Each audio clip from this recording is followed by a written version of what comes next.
बिस्मिल्लाहिर्रहमानिर्रहीम। सुनते कानों को, देखती आंखों को, खुदा खुरम का सलाम। आज हम बनाने लगे हैं जी चिकन शामी टिक्की। बहुत सारे दोस्त मुझसे ये बात पूछते थे कि यार जो है ना वो हमें शामी टिक्की की रेसिपी बताओ। तो आज आपको वो रेसिपी बताऊंगा जो आज तक किसी ने नहीं बताई होगी। सबसे पहले हमारे पास आधा किलो दाल है और आधा किलो ही चिकन है। उसके बाद हमारे पास गरम मसाला 1 चम्मच और कुटी हुई हमारे पास जो है वो धनिया है, सूखा धनिया। और 1 चम्मच हमारे पास लाल मिर्च है, आधा चम्मच दड़ा मिर्च है, 1 चम्मच हल्दी है और 1 चम्मच हमारे पास काली मिर्च है। तो शुरू करते हैं। सबसे पहले हमने दाल डालनी है। ठीक है, ये आ गई जी इसके अंदर आधा किलो दाल। ये आधा किलो दाल है। ठीक है, इसको हमने पानी ज़्यादा नहीं डालना, ये बाद में रखिएगा क्योंकि पानी हमने ज़्यादा इसके अंदर नहीं डालना। उसके बाद हमने जो है वो प्याज और सब्ज़ मिर्चें डाल दी। ठीक है, डालने के बाद हमने इसके अंदर डालना चिकन, बस। और हमने इसके अंदर कुछ नहीं डालना। और हमने डालना ज़ीरा, काली मिर्च और लौंग, बस। और अब हम इसे 15 मिनट के लिए, सिर्फ 15 मिनट के लिए हमने इसको जो है ना वो उबाइल करना है। तो अच्छा जी, हमें 15 मिनट हो चुके हैं, चूल्हा हम बंद करने लगे हैं। ठीक है, हमारी दाल और गोश्त जो है वो गल चुका है। ठीक है, अब हमने इसे उतारना है। अब हम इसे जो है वो नीचे उतारेंगे। रोक दें, हम लोग जो है वो सीटी उतारने लगे हैं। ठीक है,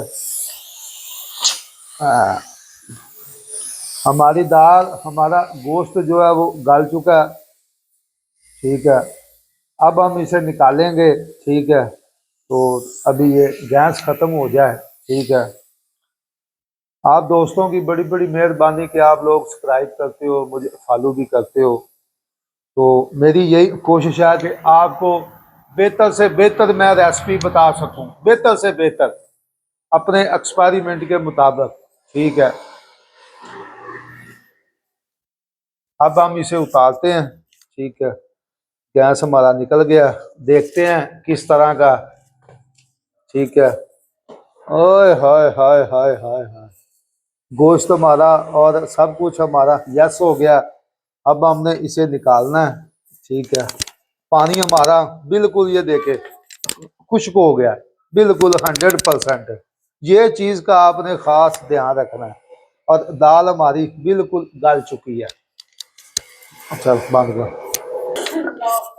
अच्छा जी, दाल ਨੂੰ ਹੁਣ ਆਪਾਂ ਜਿਹੜਾ ਨਾ ਕੁੱਟਣ ਲੱਗੇ ਆ। ਠੀਕ ਹੈ, ਇਹਨੂੰ ਅੱਛੇ ਤਰੀਕੇ ਨਾਲ ਜਿਹੜਾ ਨਾ ਆਪਾਂ ਕੁੱਟਣਾ ਦਾਲ ਨੂੰ। ਠੀਕ ਹੈ, ਇਹ ਸਾਰੀ ਆਪਾਂ ਜਿਹੜੀ ਨਾ ਦਾਲ ਅੱਛੇ ਤਰੀਕੇ ਨਾਲ ਇਹਨੂੰ ਕੁੱਟ ਲੈਣਾ। ਠੀਕ ਹੈ, ਇਹ ਦਾਲ ਸਾਰੀ ਕੁੱਟ ਕੇ ਤੇ ਮਿਲਨੇ ਆ ਤੁਹਾਨੂੰ ਫਿਰ। ਅੱਛਾ ਜੀ, ਦਾਲ ਜਿਹੜੀ ਉਹ ਕੁੱਟ ਲਈ ਹੈ ਤੇ ਹੁਣ ਆਪਾਂ ਇਹਦੇ 'ਚ ਪਾਵਾਂਗੇ ਮਸਾਲੇ। ਸਭ ਤੋਂ ਪਹਿਲੇ ਆ ਗਿਆ ਜਨਾਬ ਸੁੱਕਾ ਧਨੀਆ। ठीक है, मसाले जेडे ना वो पहले नहीं पाने। काली मिर्च 1 चम्मच चाह वाला। ठीक है, उस तो बाद आ गई दड़ा मिर्च और लाल मिर्च। ठीक है,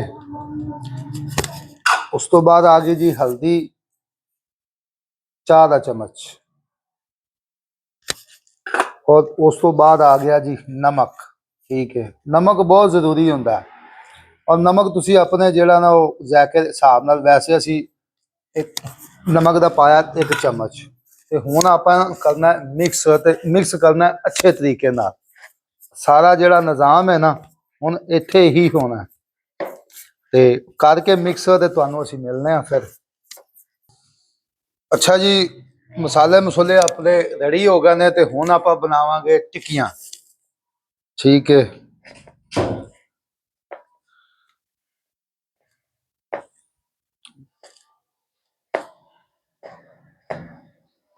ਹੁਣ ਆਪਾਂ ਕਰਨੀਆਂ ਨੇ ਟਿੱਕੀਆਂ ਬਣਾਉਣੀਆਂ ਨੇ ਬਿਲਕੁਲ ਬਿਹਤਰੀਨ ਤਰੀਕੇ ਨਾਲ। ਇਹ ਸਾਡੇ ਕੋਲ ਬਕਾਇਦਾ ਸਾਂਚਾ ਟਿੱਕੀ ਬਣਾਉਣ ਵਾਲਾ, ਠੀਕ ਹੈ। ਤੇ ਅਸੀਂ ਇਹਦੀ ਬਣਾਉਣੀ ਹੈ ਟਿੱਕੀ। ਇਹ ਸਾਡੀ ਜਨਾਬ ਟਿੱਕੀ ਹੋ ਗਈ ਰੈਡੀ।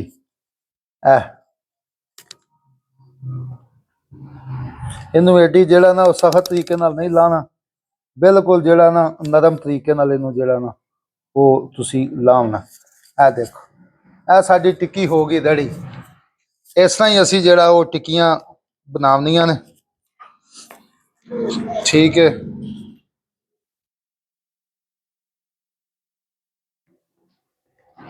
ਤੇ ਸਫਾਈ ਦਾ ਥੋੜਾ ਜਿਹੜਾ ਨਾ ਖਿਆਲ ਰੱਖਣਾ, ਕਿਉਂਕਿ ਅਸੀਂ ਜਿਹੜਾ ਨਾ ਉਹ ਜਿਹੜੇ ਹੋਟਲਾਂ ਵਾਲੇ ਨੇ ਤੇ ਜਿਹੜੇ ਰੈਸਟੋਰੈਂਟ ਵਾਲੇ ਨੇ ਨਾ, ਉਹ ਚਿਕਨ ਪਾਉਂਦੇ ਨੇ ਬਿਲਕੁਲ ਥੋੜਾ, ਲੇਕਿਨ ਅਸੀਂ ਅੱਧਾ ਕਿਲੋ ਦਾਲ ਤੇ ਅੱਧਾ ਕਿਲੋ ਹੀ ਚਿਕਨ ਪਾਇਆ। ਇਹ ਸਾਡੀ ਟਿੱਕੀ ਹੋ ਗਈ ਜਨਾਬ ਰੈਡੀ।